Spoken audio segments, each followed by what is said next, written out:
Oh, I don't even know if they deserve this episode. On today's show, the Dallas Mavericks' absolute disaster against the Washington Wizards. And I know who to blame. Today's Locked On Mavs. This is Cooper Flagg, and you're listening to Locked On Mavs. Zone 5. Explain yourself. All these changes, I still got my dog Dwight Powell. You are Locked On Mavs. Great, bro. Your daily Dallas Mavericks podcast. Part of the Locked On Podcast Network. Still can't leave you. Your team every day. I'm going to get a city like that. And welcome. You are Locked On to the Dallas Mavericks, your team every day. My name is Nick Angstadt, media member covering the Mavs for 10 years. Thanks for being an everyday, making Locked On Mavs your first listen each and every day, making Locked On Podcast Network, the #1 sports podcast network out there. Joining me, as always, the Postgame prodigy from the great Slightly Biased YouTube channel. What you got for me, Slightly Biased? Man, that was one of the worst, and all things considered, one of the most vibe-killing losses I can remember, and it's only game 2 of the season. Just an absolute gut punch. We'll talk about the Mavs loss to the Wizards. And the music's done. The music's done. I can't do this anymore. I can't. What's the opposite of letting it ride? Like sitting it down and letting it die? Like that's what we need to do to that Mavs game and the one before this one. 2 absolute disasters from the Dallas Mavericks. Watching this team, it was like they all met this morning and like decided to roll the ball out and said, "Hey, let's see if we can play some basketball together, boys. Like you want to go put together some runs?" Like I just don't understand what I was watching that entire game. The offense was finished at what, like 100 offensive rating. The first game was 94, which was like the worst that they've had in a long time. Tim Cato posted the shot quality was the worst that it has been for the Mavericks in over 7 seasons. Tell me what happened 7 seasons ago. Yeah. The Mavs offensive rating tonight was 100 against the Wizards. You're not talking about Victor Wembanyama. I came on here and tried to give him some credit. Like, hey, Wemby just broke them last time. He was the one that took him out of everything. I'm still worried about the offense. And after this game, that's not even worried anymore. Like, I just think they're bad. If they're going to play like this, like what's going to change? What is going to be different for this team going forward? I mean, you watch what we just saw, and it was like Anthony Davis getting some stuff here or there. Like I thought he had some decent moments and just kind of like was the only offensive thing going for them for a little bit here and there, like to try and keep them connected. He had 27 points, 13 boards. But then, like even outside of the offense, which I'm sure we'll break down a ton, the defense, Keyshawn George, who is expected to be really good, should be good this season, had like 20 points in his first game, 34 points, like double digit rebounds, made him look like an all-star out there. Where's the defense? The defensive rating is going to look good, but like, how is that guy killing you over and over again? Where are the rotations? What do they do? I just was baffled watching this Dallas Mavericks team play because it did not seem like they had anything. Everything they said in training camp, like, hey, we're going to be this, we're going to be this. This is our identity. We're going to play fast. We're going to be a top 3 defense is what we want to be. Like, I didn't see any of that. I mean, there's mixed signaling from this team. I'd love to know is there any actual lockstep between the front office and Jason Kidd?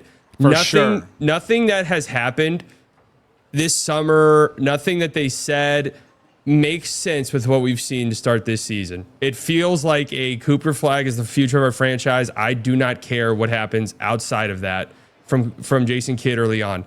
Double big. I'm a more of a believer that it could work in certain contexts than others. They're not even really doing it. Derek Lively played 19 minutes, and beyond that, the brief stints they are doing it early in games, they are not putting a lineup that could ever succeed with the double bigs. No. It makes no sense to me. We've talked about it over and over on here. Why are you starting games with this lineup? This is a lineup that maybe you can go to late in games if you feel like we can beat this team with physicality and size. We can beat them and beat them and beat them.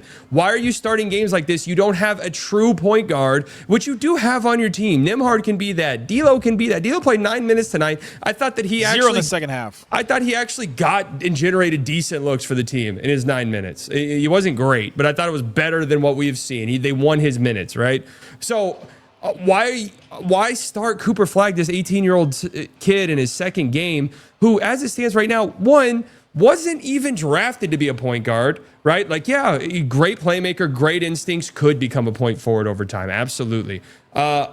Why are you starting him in his second game? And also, you watch him play, he's clearly it clearly hasn't like clicked on for him yet. And again, he's an 18-year-old kid in his second game. It's not supposed to click on for him yet. Yeah. You could see him pick up his dribble on drives. He's not even looking to drive. And he was fourth quarter. He looked fantastic and phenomenal. So hopefully that's a building block for him. But it doesn't make sense to me. You're not putting any of this in a position to succeed. And it does have me wondering, like, are they communicating? Are they in lockstep? Is this like a silent protest or something? It doesn't make any sense to me. And then you sort of admit defeat and you're like, all right, this isn't working. We're a team, our whole identity is built on being huge. We have all these good forwards, all of these good centers. You roll out a lineup with Nembhard, Jaden Hardy, Brandon Williams, and PJ Washington at the 5. Max Christie, Najee Marshall, and PJ in that lineup. Like, what are we doing? What is even the? I don't even understand a second of that logic. I like, you can't even talk. Like, what are? Derek Lively's a fantastic player. Anthony Davis is a fan. One of those guys couldn't have been on the floor, even if you are trying to find a more offensive-centric group. And guess what? That's not even a good lineup. Hey, here's the thing. So I said at the beginning, I know who to blame. It's Jason Kidd. Like, this is a Kidd loss. These pieces are not being put together in a way that makes any sense, like you said. And here's the thing: if you're rolling out lineups without a big because you're like, well, then aren't you admitting that your system with those bigs doesn't work at all? Like, or isn't working? Maybe I bet Jason Kidd today. I haven't gone to post-game media yet. I bet Jason Kidd will say, well, like, I'm not playing, I'm just watching, or I can only do so much. I can't motivate these guys anymore to play on defense or to move the ball, or we've asked them to move the ball and they're not doing it. It's like something like that will come out of this. But like, if you're running those really small lineups, or if you're running some of these other lineups, you're admitting that like even one big with your system is not working, let alone two bigs with your system is working. Like, that just is inherently like an admission of failure in that, I think. And did Clay even play in the second half? I was trying to figure out, like, I think he did. It was very limited. 4 minutes. So he played like that first third quarter stretch and then didn't the rest of the way. Like, Jason Kidd has no idea who he wants to play in this. And I think your point is apt. There were Fire Nico chants raining down at the end of this game. Like, just as loud as I've heard them since maybe the Laker game. And like, Nico has put this team together, but it doesn't seem like Jason Kidd knows what team Nico put together, like that he wants to run out there. And all the things that we heard in training camp and all that, like, it just has amounted to nothing in these first two games. Yeah, and I mean, like I was saying, it doesn't even make sense. Like, it doesn't even make sense. What they said they want to have happen, how this team was put together, it's not even, like, I get you're without Kyrie, I get your point guard options aren't great, but I mean, I just, there's no way you think that double big lineup can succeed right out the gates with an 18. In that way. Maybe if it's January and it's like, yo, Cooper's been the last 10 games, he's looked fantastic. Like, I think we were ready for like maybe a stretch of him being the lead guard, the ball handler, the point guard. But it's game I mean, that's what I'm saying. I feel like maybe the messaging has been mixed up, or maybe there's just something going on behind the scenes where it's like, hey, there's not an agreement on what should be happening. And one guy just signed a contract extension and the other guy did not. So that's like what I'm wondering. I don't know. Well, the one guy's got 3 years left, and the other guy had like 1 year after this one left. So, but I don't know. Like, I am just lost at how he's trying to fit these pieces together, how he's trying to figure out who's going to play, who's not. D'Angelo Russell feels like the new Christian Wood to me with Jason Kidd not playing him in that second half. He was just, I thought he was hurt.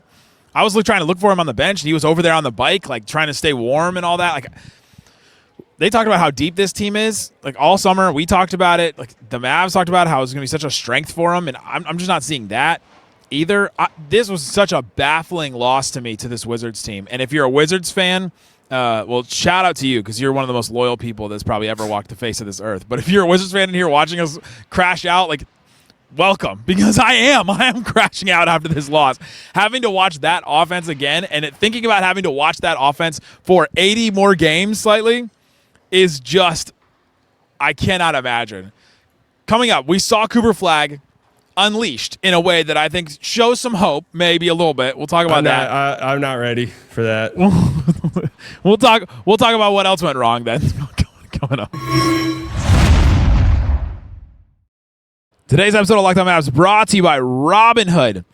Your ambition just met its match. With Robinhood, you play for the win, not just on game day, every day, locking in on every opening, beating your PR, beating it again, channel that drive into your money. Robinhood puts you in control of your money, trade stocks and ETFs, options, futures, and crypto all in one platform. You can now build and execute your own trades from a desktop with Robinhood's Legends advanced tools, or take advantage of the new Robinhood strategies with a tailored portfolio managed by a team of experts. You expect more from yourself. Expect more from your money. Get started today at Robinhood.com/yourmoney. Robinhood.com/yourmoney. Your money, your move. Also brought to you by DoorDash. DoorDash, when you it's raining, it's storming outside right now here in Dallas, and isn't that the time you don't want to like go out, you don't want to have to do anything? Go check out DoorDash. They've got some deals, and you could have taken advantage of some of these deals if hopefully you did. The NBA season's heating up. They've got a deal right now. If someone goes off for 50, like Aaron Gordon or SGA, use that promo code NBA50 the next day to get 50% off. George. He almost got 50% off on DoorDash with Dash Pass. Plus, your shot at the bag drop. You can take advantage of that. They've got something called the bag drop. They're celebrating. So check out the bag drop. See if you can get that. Dash Pass members only 50% off, up to $10 the next day after a 50-point game with the promo code. Terms apply. No purchase necessary. Ends April 13th. Open to U.S. residents 21 or older. Visit DoorDashInYourBag.com. DoorDashInYourBag.com for full details. DoorDash in your bag all season long. Shut it down! Let's go home! Thanks for hanging out with us on Locked On Mavs, being part of the show, part of the Raccoon Squad. That's what we call our listeners, listening every day. If you're listening to this, you are part of that Raccoon Squad. We appreciate you for checking out the show. All right, Slightly, just an absolute gut-wrench disaster for the Dallas Mavericks. The offense is awful. I don't know what they're trying to do. Like, if I just watched that offense and I was like, all right, what were the things that Jason Kidd maybe talked about in training camp that they wanted to be about? I don't even know if I could come up with like principles or tenets or like, this is what we want to be. Anthony Davis had the quote after game one. He's like, we tried too much isolation and that didn't work for us. We've got to ramp up or get better. And I was like, okay, well, doesn't feel like they did that in this game. So let me just. I thought their offense did look a little bit better in this game. I noticed a little bit more movement, a little bit more attention to detail, a little bit more, hey, I don't have the ball. Okay, let me go set a pin down over here or something. So I did notice that. So I'll give them credit there. The reason why you saw that sort of that comeback late in the game was because their defense really started to ramp up the intensity, get stops, force turnovers, and they were able to get out and run in transition where you maximize Cooper Flagg's skill set and you maximize your size and athleticism. So my problem, though, is Cooper Flagg, and this stuff can never happen in a million years with your team, right? You're finally making a comeback. Cooper Flagg gets a dunk. Place is going crazy. It's like, oh my God, here we go. Like, Cooper Flagg is here. He's pumped up. He's screaming. What happens 6 seconds later? Corey Kispert, off of a made dunk, is on the other end of the floor and gets an and one. And who fouls him? Cooper Flagg, who was like hanging on the rim like a full-on like monkey. Like his feet hit the basketball stanchion. I don't think I've ever seen that. Or he's aura farming. How is he the one who gets back to foul? Right? Like, obviously fouling's bad, but how is he the one who's back fouling? What happens there? That's unacceptable. That's not acceptable. I mean, they probably don't talk about stuff like this in the locker room, but like, dude, this is a weird time for you as a team. It just is. Like, you got a lot of fans. It's a huge city. People support you and love you. But like, you heard the Fire Nico chants. Anthony Davis, I feel for the guy on a human level. He didn't ask to be here. Yeah, right. He got traded here, and now everybody is, every time he does something, and I'm sure you can attest to this, you can hear it on the broadcast, every time he misses a shot or turns the ball over or misses a free throw, it is an audible, like, oh, in the crowd. Like, you hear it clear as day. And it's like the fourth quarter, he loses a ball. He misses 2 free throws with a chance to cut the game down to 2. Misses 2 free throws. On the other end, Chris Milton hits a jumper, boom, back up to 4. Next possession, dribble handoff, slips through his hand. What happens next? Jaden Hardy, guess what? We foul on a 3-point shot. Again, tries to run through his screen. Bub Carrington goes up for 3. Just like that, it goes from a potential 2-point deficit to 9. And the game is over and done with. And then there's a turnover in the backcourt where AD's just standing there for 7 seconds. Flagg is just waiting for the ball, and you just stand there for 7 seconds, and then you throw it super late, and now the defense is back and alters and jumps in and tips it off of Cooper Flagg, and it's a turnover. I'm just like, what is this? Can't happen. Like, these are mental mistakes.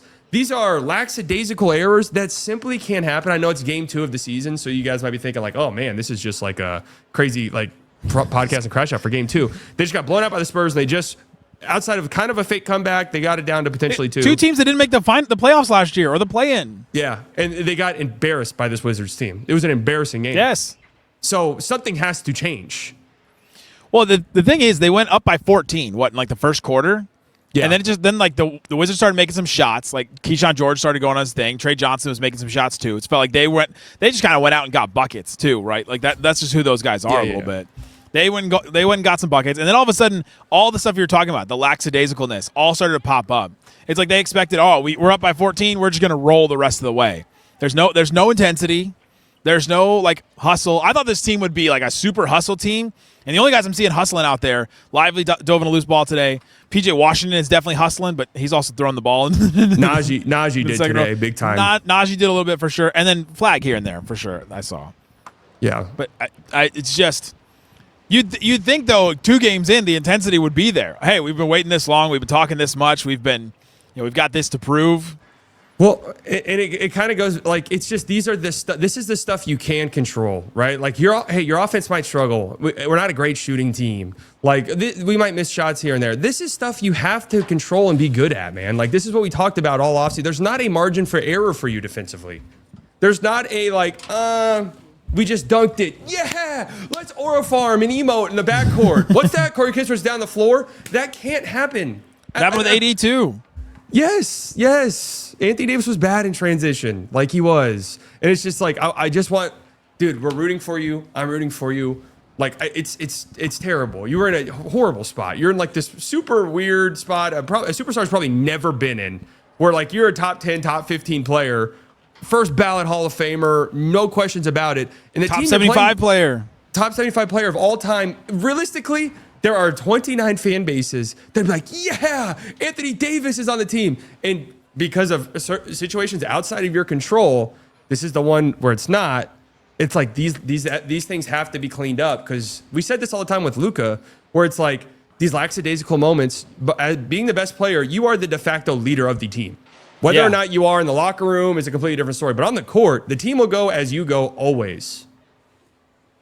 And he's a step slow, right? He talked about how he came into the season kind of like overweight a little bit. He said he did that on purpose. But I don't know, man. Like, he looks a step slow. Doesn't seem like that AD like defender, that like the defensive player of the year candidate that I've been used to seeing over the last 10 years of his career or something like that.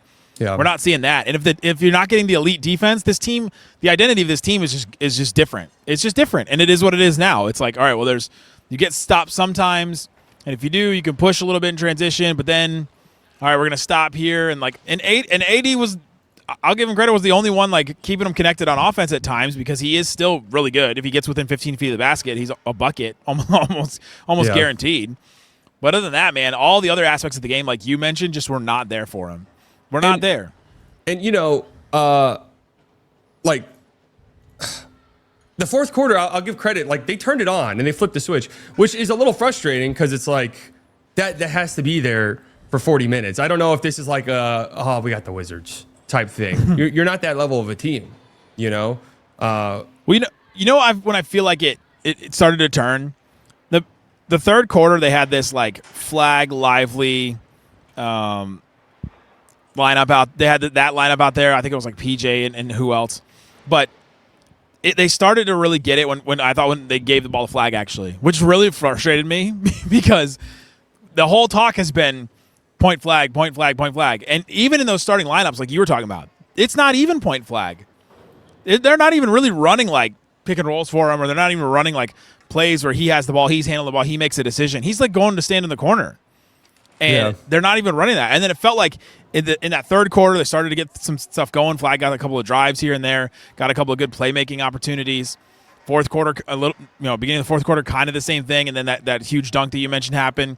And they got it when they started to like play a little bit more traditionally, instead of trying to play these giant lineup or these really small lineups. And when you play just traditionally, like, all right, let's just get back to basics. Let's get back to basics where we've got one guy, it's got the ball, set a pick and roll, somebody else do something on the other side. Like, let's like block and tackle, right? Like in football, you talk about, all right, let's get our blocking and tackling right, and then we can move on from there. That's what it felt like. Yeah. Kid also mentioned something, we've got to set screens.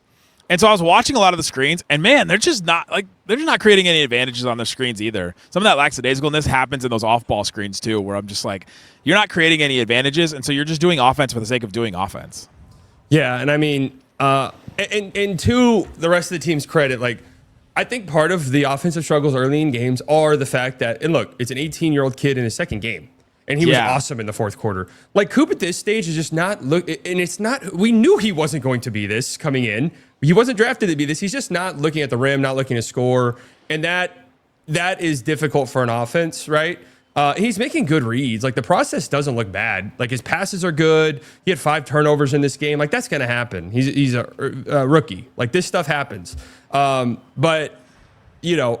The reason why the offense is because we saw this in the second half against the Spurs. There's a little glimpse where it's like, oh, the offense is kind of picking up. It's like Coop comes down and is just like, I'm just going to drive and go up. If I miss, I miss. You know, I'm not going to pick up my dribble. I'm going to shoot. Like, that's what we want, man. We drafted you number 1 overall. Like, go be you.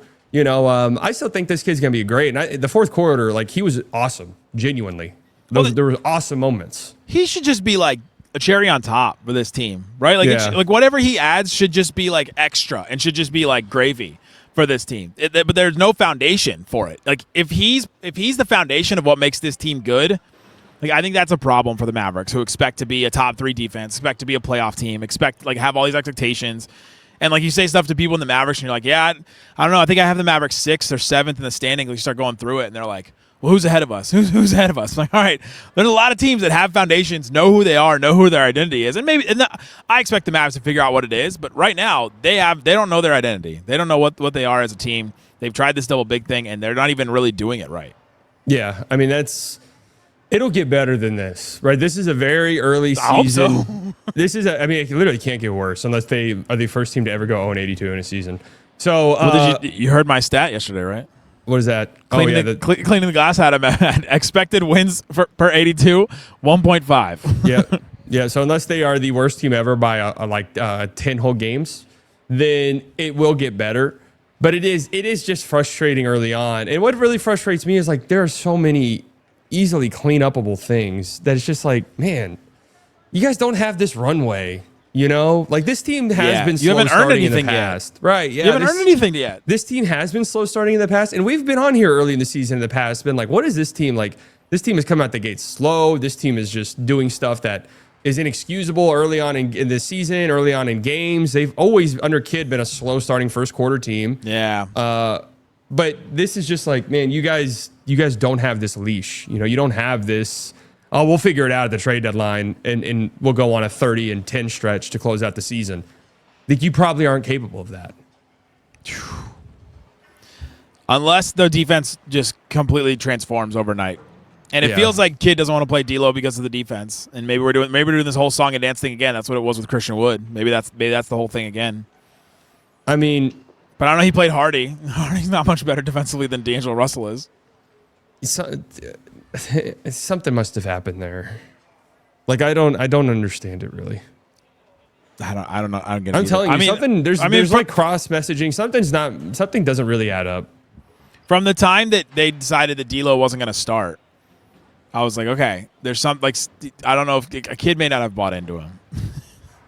Yeah, which again comes back to like this it feels almost early on like there's a coach that's not really in lockstep with some of the other moves, you know?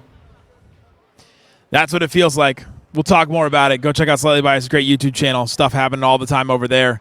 And, man, tough. We'll be back. Brutal. Locked on Mavs. More bonus stuff coming up later today, guys. Thanks so much for listening to Locked on Mavs. Peace out. Boom. Free Derek Lively, man. What's up there?